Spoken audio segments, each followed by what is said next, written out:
میرے پیارے بھائیوں اور بہنوں، السلام علیکم۔ ایک بادشاہ کو جنگل میں سفر کرتے ایک سانپ نے ڈس لیا۔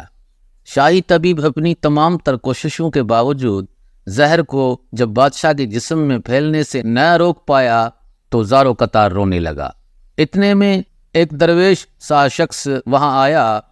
بادشاہ کو زہر کے درد سے تڑپتے ہوئے دیکھا تو بادشاہ کی ٹانگ پر جہاں سانپ نے کاٹا تھا تھوک دیا اور بھاگ گیا۔ بادشاہ کے سارے ساتھی بادشاہ کی فکر میں تھے، اس لیے دیوانے کی اس حرکت پر کوئی بھی درویش کے پیچھے اسے گرفتار کرنے نہ گیا۔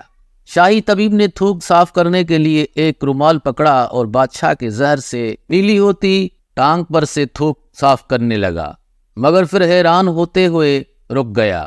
اس نے انگلی سے تھوک کو سانپ کی ڈسے پر اچھی طرح مل دیا، جس سے فوراً ہی زہر کا اثر زائل ہو گیا۔ بادشاہ ہوش میں آئے اور جب انہیں درویش کے تھوک کے قصے کا پتہ چلا تو بادشاہ نے فوراً حکم دیا کہ اس درویش کو فوراً ڈھونڈ کر حاضر کیا جائے۔ سپاہی چاروں طرف پھیل گئے اور تھوڑی ہی دیر میں درویش کو ایک درخت کے نیچے جا لیا اور پکڑ کر بادشاہ کے سامنے پیش کر دیا۔ بادشاہ نے ادب سے درویش سے کہا، ہم گناہ گاروں کی آنکھ آپ کو پہچان نہ سکی، جس کے لیے میں معذرت چاہتا ہوں۔ آپ سے درخواست کرتا ہوں کہ میری طرف سے یہ قیمتی پوشاک اور عربی گھوڑا قبول کیجیے۔ درویش نے مسکرا کر بادشاہ کی طرف دیکھا اور بولا، یہ گھوڑا اور پوشاک بہت قیمتی ہیں، میں یہ پوشاک پہن کر اس گھوڑے کے لیے گھاس کاٹوں گا تو اچھا نہیں لگوں گا۔ بادشاہ نے کہا، آپ فکر نہ کریں، گھوڑے کے ساتھ خدمتگار بھی دیے جائیں گے۔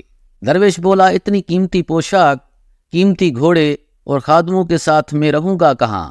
اس دفعہ بادشاہ مسکرایا اور بولا، آپ کے لیے ایک عالی شان رہائش گاہ بھی تعمیر کر دی جائے گی۔ درویش نے پوچھا، اتنے مال اور دولت اور خادموں کے ساتھ اس رہائش گاہ میں تنہا رہوں گا؟ بادشاہ بولا، حضور، میری بیٹی شہزادی گلنار کی شادی آپ سے کر دی جائے گی۔ درویش بولا، اگر آپ نے میری شادی کی تو پھر میرے بچے بھی ہوں گے؟ بادشاہ نے جواب دیا، بالکل ہوں گے، ہماری دعا ہے کہ آپ کو کثیر اولاد ملے۔ درویش بولا، اگر ان بچوں میں سے کسی بچے کو خدا نخواستہ کچھ ہو گیا تو پھر رونا کس کو پڑے گا؟ بادشاہ نے جواب دیا، حضور، اگر خدا نخواستہ ایسا ہوا تو رونا تو پھر آپ کو ہی پڑے گا۔ درویش مسکرا کر بولا، اگر یہ سارا کچھ لے کر مجھے رونا ہی پڑے گا تو بادشاہ سلامت، آپ اپنا گھوڑا اور قیمتی لباس واپس لے لیں، میں اپنی درویشی میں خوش ہوں۔ دل اسی سے لگاؤ جس نے دل بنایا ہے، دنیا سے لگاؤ گے تو آنسو ہی ملیں گے۔ معزز ناظرین، دیکھنے اور سننے کا بہت بہت شکریہ، دعاؤں میں یاد رکھیے گا۔ اللہ حافظ۔